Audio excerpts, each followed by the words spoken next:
propuse preguntas ou... Sí, pero ainda non empezamos. Vale, para poder...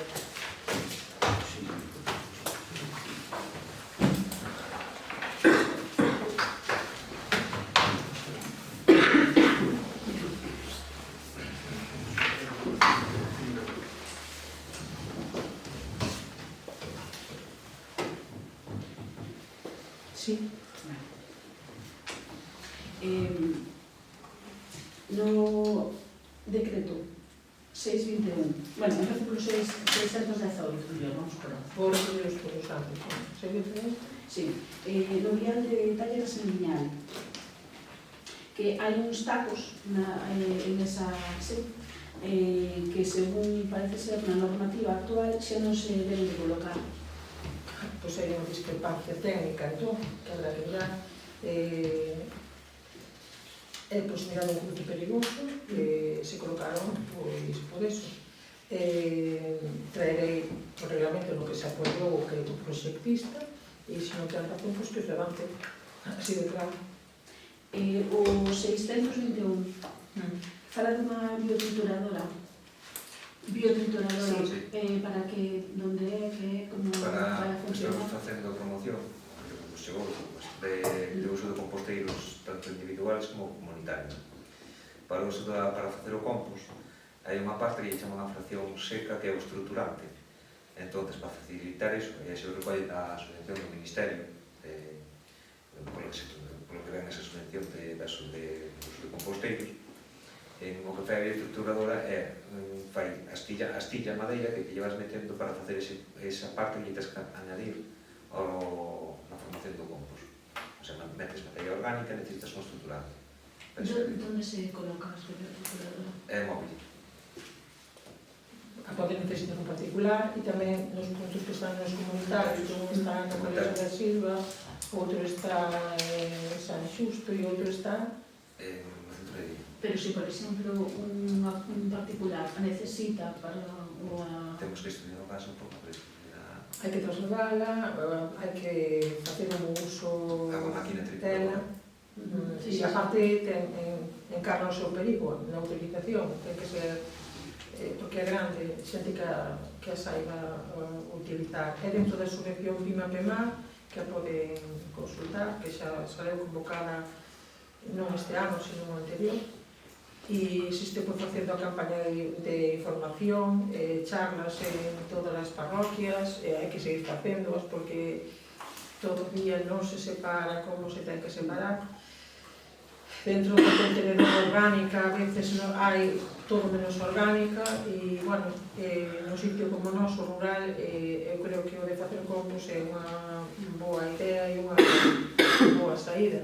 Vamos a intentar facer esa campaña o mellor posible, facendo o seguimento por parte da enxeñeira que o leva, a ver se pouco a pouco, sabemos que é un traballo de tempo. Non quero resignarme a decir, ainda que a veces teña tentación, de que solamente obedecemos se hai unha sanción.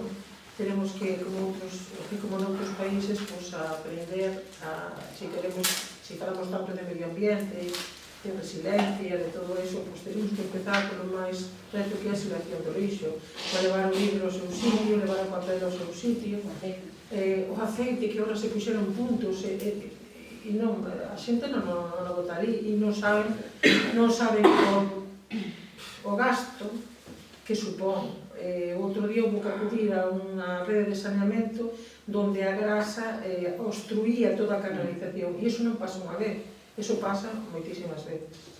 Entonces, esa campaña anunciouse aquí tamén a pleno, pero que xa fai tempo, pero, bueno, está ben que pregunten, porque así tamén se informa.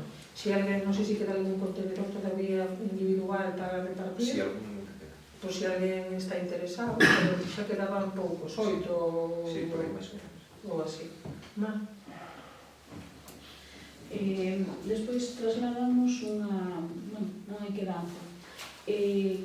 Agora mesmo, cantas traballadoras da axuda no fogar hai no Concello? Porque nos comentaron que había que se xubilaran e que non hai.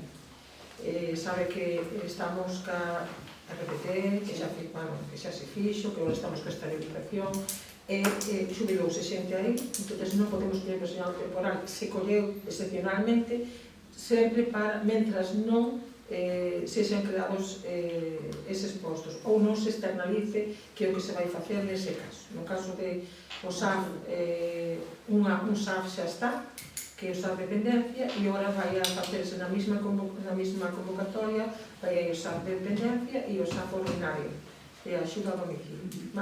Ahora mesmo cantas traballadoras hai no SAF ordinario? Sí. As mesmas que había, pero sustituindo as persoas que se xubilaron. Pero este servicio vai se externalizar? Sí.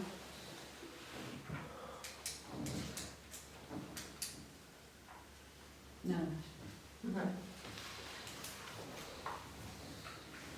Nada, queríamos saber no decreto 587, factura 2022/982, gabinete de prensa, tercer trimestre, valor 1835,5. Queríamos saber que fai o gabinete de prensa exactamente.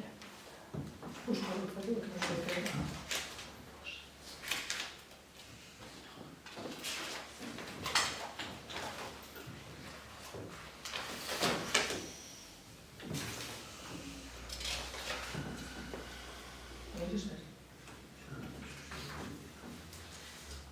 O 587. 587, sí.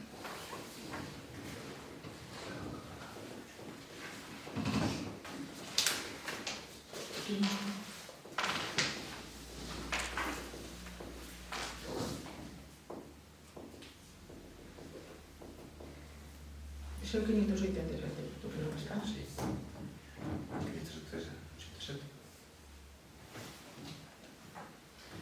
Non creo que mal número. Porque non está, sí, a ver. Aquí isto é, ahora mesmo hai unha persoa aquí grabando o pleno, verdad, que ponemos todos os días. As noticias que salen no Facebook do Concello anunciando todas as actividades, as subvencións, as convocatorias de axudas, todo o que se publica, o fai. Nós non temos, como grupo, non nos dá tempo a máis do que xa se fai, e o está facendo esa empresa. Vale, entón polas gracias del pleno, polo Facebook, polo página web. Elaborar contidos para a web. Tamén o que se publica na web, os contidos, os elabora tamén esa empresa. Despois temos a noticia de que chegan cartos dos fondos da memoria democrática a Galicia para sumar tumbas da ditadura franquista máis da Guerra Civil Española. Seguramente vai ser sumado aquí en Lousame. Queríamos saber se tiñan coñecemento de algo ustedes. Por suposto. A Universidade contactou con nós fai uns meses, un equipo solvente, histórica e aparte científicamente, entre eles profesor Carracero, estiveron facendo as xestións que tivesen que facer, dentro dos veciños da parroquia onde está, pois axudei no que me pediron, concretamente onte. Non fui venir ali, irei, porque me chamaron para ir onte, pero eu non me podía acercar, e hoxe tampouco, porque tiña que ir a Coruña e o luns.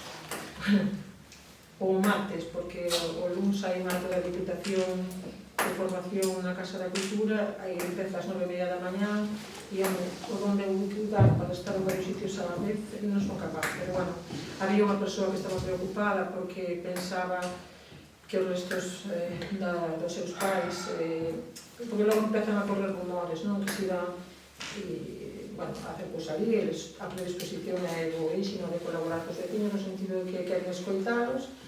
Tamén me pediron unha entrevista cun veciño de Lousame, centenario, que está superlúcido, e estiveron ali con ele un montón de tempo, os acompañou Silvia, e bueno, eles eu creo que están contentos da colaboración que presta o Concello. Por suposto, os puxen en contacto con o párroco, que é un párroco novo, para tamén, dentro dese marco, ter que falar con ele. En principio, todo o que eu coñezo, todo o que me pediron en ese momento. Nos colaboramos, nada que decir, sempre cando se respete pois, a todas as persoas que teñen ali enterrados viñeron ao arquivo para buscar información sobre isto, estiveron aí ca persoa responsable do arquivo e atoparon pois, a documentación que, se non toda, moita da que precisaban. Vale, sabe vostede máis ou menos cando van a iniciar as exhumacións? Están empezando, estaba, sí, fixeron primeiro a capa de onde está a capa superficial do terreo para marcar o perímetro do que van a coller. Agora van a escoitar a este señor que quedou en Iroxe por ali porque foi antes de tempo, dixenlle que foron xoves a 1 hora e ele foi o día antes. Estaban os traballadores, pero non estaban os responsables da universidade. Se acercouse a mañán a Vilacova e estivo falando pois con Gustavo e con, creo que non quero decir Pilar, que sea Concha, pero con 2 persoas da igual da universidade, vale? E logo continuarán e vai a facer preguntas como se cantos anos facía que se enterraron a última persona. Dixo o meu señor que 26 anos, que o que estaba ao outro lado pois era pariente dele que ainda facía máis. Preguntáronlle, por exemplo, se había restos cando non había ningún. Esas preguntas as fixeron porque máis van comentar ao profesor da universidade, pero recomendei que se achegara ali para que calquera outra cousa ou calquera outro dato que podese ser de utilidade para os investigadores e para os que van a facer a exhumación que ellos comentara. E ele dixo que sí, que iba a ir hoxe. Vale.